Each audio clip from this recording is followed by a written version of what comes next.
Have you ever felt like someone is watching you? Well, for some staff members at IKEA, it turns out that someone was watching them. The French branch of IKEA has been fined a whopping $1.2 million for actually spying on their employees. I'm gonna get into all the details in just a moment, but first, if you could do us a big favor and please tap that like button, we'd really appreciate it. And with that out of the way, let's begin. Most people, when they leave work, have a reasonable expectation that their work will not follow them home. However, for employees of IKEA stores in France, their personal data was being collected without their knowledge and in the most unethical of ways. According to Routers, the French brand of IKEA Group, which owns most IKEA stores worldwide, has been accused of spying on their employees and even some of their clients over the course of several years. The furniture group has recognized that some of their practices were improper, but improper almost feels like too light of a word to describe it. This was downright evil. IKEA had breached their employees' privacy by reviewing records of their bank accounts and sometimes even used fake employees to write up reports on some staff members. Representatives for the workers say that this information was strategically being used specifically to target union leaders in some cases, and even used to IKEA's advantage when it came to disputes with customers. What's wild is that this investigation uncovered that after the firm snooped through people's finances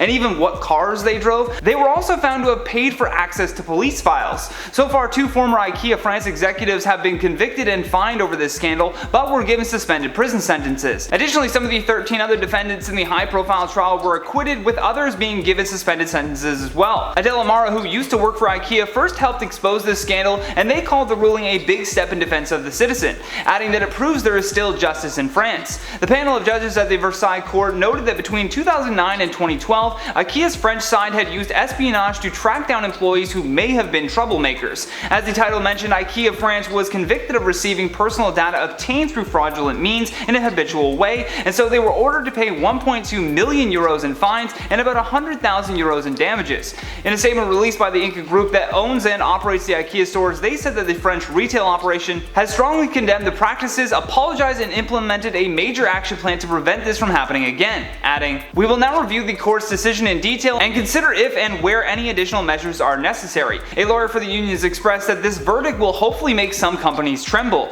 They know that 1 million euros isn't much for IKEA to cough up, but that it's more of a symbol. Prosecutor Pamela Taberbell asked the court to hand the company a more exemplary sentence so that they can send a strong message to all companies. Initially, before they agreed to cooperate with this investigation, they were potentially facing fines of upwards of 3.75 million euros. The executive who was in charge of risk management during the time of the spying also said to a French judge that about 530,000 to 630,000 euros a year were saved just for these private investigations. Money that was used to do things like illegally obtaining police files about their employees. This risk management executive was convicted of fraudulently gathering personal data and fined 10,000 euros plus given an 18-month suspended sentence. In addition to that, former IKEA France CEO Jean-Louis was also convicted of these same charges and complicity in the scheme. For these charges, he was fined 50,000 euros and given a 2-year suspended sentence. These trade unions are also alleging that IKEA France also paid to gain access to police files involving customers that the company was having disputes with. In one situation, IKEA France was accused of using unauthorized information to try to catch an employee who had claimed unemployment benefits but drove a Porsche. In another alleged incident of illegal prying, the subsidiary reportedly investigated an employee's criminal record to determine how the employee was able to own a BMW on a low income. But we would love to hear your thoughts on all of this though, so make sure you drop us a comment down below, and while you do that, I'm going to check out some of your comments from the video titled "Chrissy Teigen apologizes for mean tweets." Mean is... there should be a better word there. Bullying tweets. Bookworm Geek says, "Like I said before, in every apology video, they always have to do a half-assed job and hope that they can be forgiven easily. It makes me so mad." Yeah, at this point it's just getting really tiring to see, right? Benny Boom says, "She's only apologizing to save face because she is probably losing sponsors and probably doesn't mean it." I mean, we'll have to wait and see, right? Actions always speak louder than words. Fuzzy Static says, "She's only sorry because she got caught. If it didn't leak and if she didn't lose deals, she wouldn't be sorry."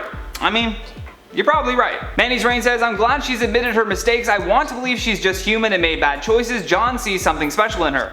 I mean, John's legend has been with her for a long time, so it's easy to look past someone's faults when you're in love with someone, hence the saying, love is blind. But yeah, I don't know, maybe we'll see John Legend cluing into that his wife may be a bully. Looney Spoony says, "Nothing about this apology, especially the flippant little comment at the end, makes me believe she has learned or grown. Repentance happens over time and forgiveness is earned through a consistent change in behavior."